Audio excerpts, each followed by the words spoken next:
Thank you all for inviting me for that session. Okay, we will talk about visual aids, a very interesting topic and very much common sense. As much as time allows, we may cover some or all of these points. Why it is important, the basic principles of visual aids or visualization in general, then some tools and forms of visual aids. Why are visual aids important? I can think of four things: attention, perception, retention, and synergy. Some scientific information here about visual aids in classroom. It improves learning by 400%. The brain processes visuals in 250 milliseconds. So many scientific facts that tell us that the brain processes visual information much faster and easier, and much more visual information, much more than any other kind of information like oral or written or anything else. Okay, attention. Visual aids attracts attention, grabs attention, draws attention to your lesson, to whatever you are telling or teaching. Two, perception. Visual aids help us understand more, learn more, have a clear idea about things. If you study chemistry and you know how hard it is to imagine the molecules, for example, and if you have these tools, it makes it much easier to understand the molecules. And then retention, our ability to remember things. We remember things when we see it. And it also saves time. You see this picture with three people. If you try to explain the concept in text, how many words do you think you can use to explain the concept in words without a picture? Can you give me an estimate number of words, lines, or pages? Yeah, 10 sentences at least, I would say. If you see this picture and read these 10 sentences, which one you more likely will be able to remember? The picture or the 10 sentences? Of course, visualization help us and help our students when we teach to understand clearly and remember what we learn. And synergy, which means the various elements potentiate each other, strengthen each other. So if you learn something by listening to it, you may remember 10%. But if you learn something by watching it, you will remember 20%. But if you put them together, you will remember 80%. And this is called synergy, like the oral information strengthen the visual information and vice versa. So instead of 10 plus 20 equals 30, but what happens in actuality, we learn much more than 30%. We remember much more than 30% simply because these two channels strengthen each other when they work together, conveying the same message. Now, we know that visualization is important. Visual aids are important in teaching and in presenting and in marketing and advertising, in so many things. Let's cover some basic principles of visualization. When you use images or charts or videos or pictures or whatever the form and the tool we are going to use, we will talk about the forms and the tools in a few minutes. One principle is contrast. Contrast is important. Make sure that your picture or your infographic or whatever the form you are going to use has enough contrast, especially if you're using text over picture or text over any kind of background. Contrast is important because it grabs attention, and when there is text, it is essential to make the text clear and easy to read by using contrast.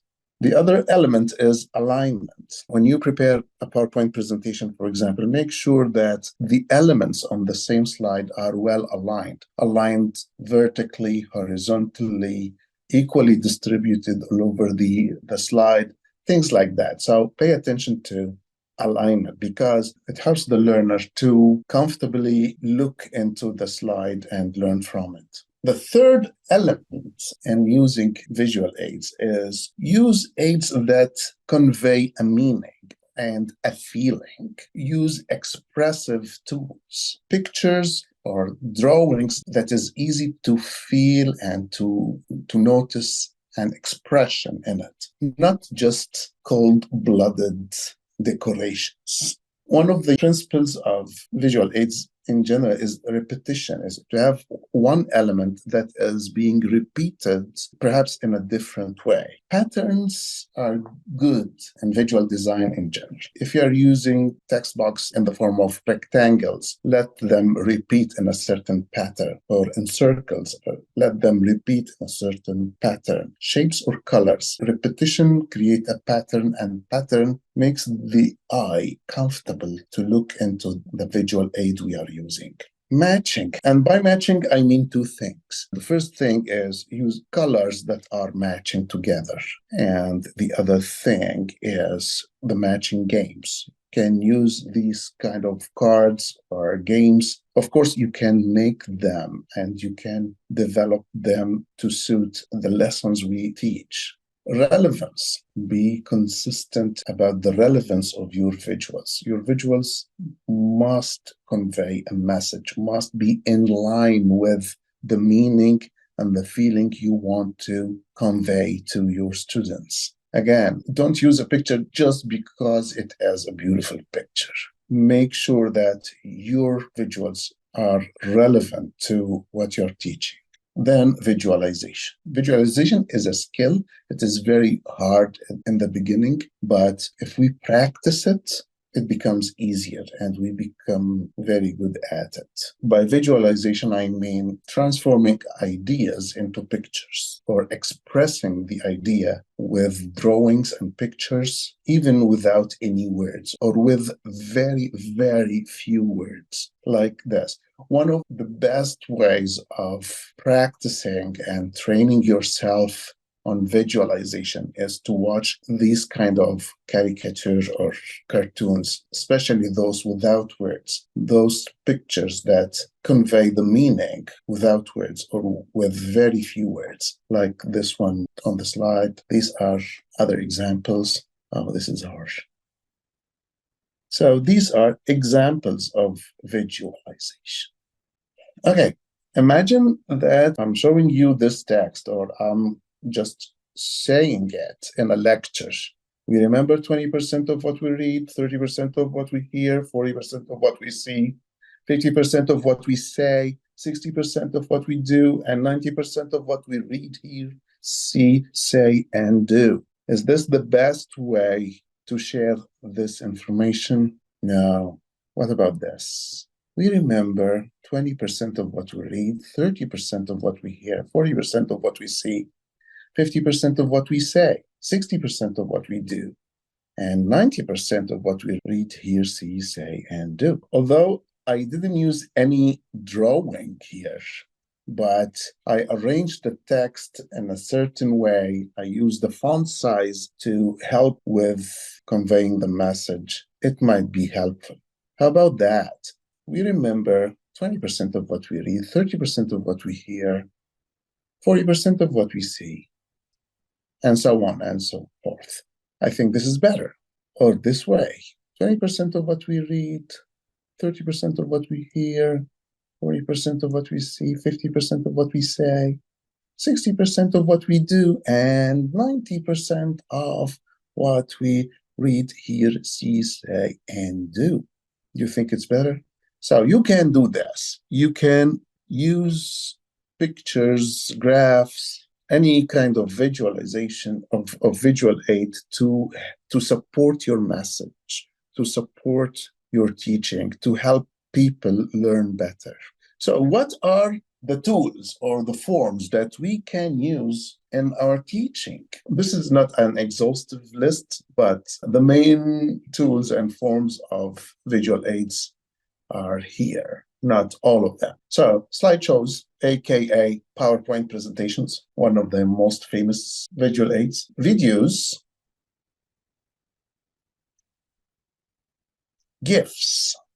GIFs are some short videos that are light and they repeat themselves as they're very short. Pictures, maps, graphs, charts that you hang on the wall, and perhaps they can be interactive and participatory. So people can add or change things on the charts during a lesson or something. Posters, infographics, props or realia, using real things. If you want to talk to people about staplers, you can show them a stapler.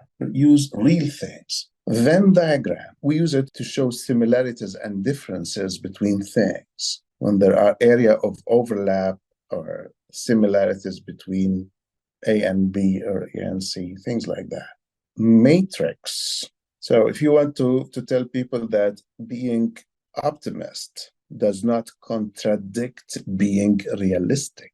So we can be realistic optimist because optimism is not against realism, it's against pessimism. So you can put optimist and pessimist in one axis, put realistic and unrealistic on another axis, then you have four aspects of it. This gives clearer understanding when you compare two things that are not against each other. Important and urgent, for example, things like that. We use matrix. Timeline. You can put the sequence of events in a timeline, and better, you can help your student build this timeline and hang these phases or stages or steps on the wall in a chronological order.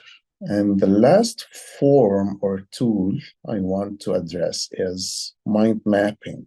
There are mind mapping or concept mapping software out there, but I'm old school. I use the blank papers, and these papers should be horizontal, not vertical, landscape, not portrait, and without lines, should be blank pages. And you start with a central idea and see branches, and you can use colors, drawings, you can use the thickness of each line to express how important it is or how closer to this the central idea, and so on. So mind maps is a very, very effective visual aid, especially when we are brainstorming a topic or a project.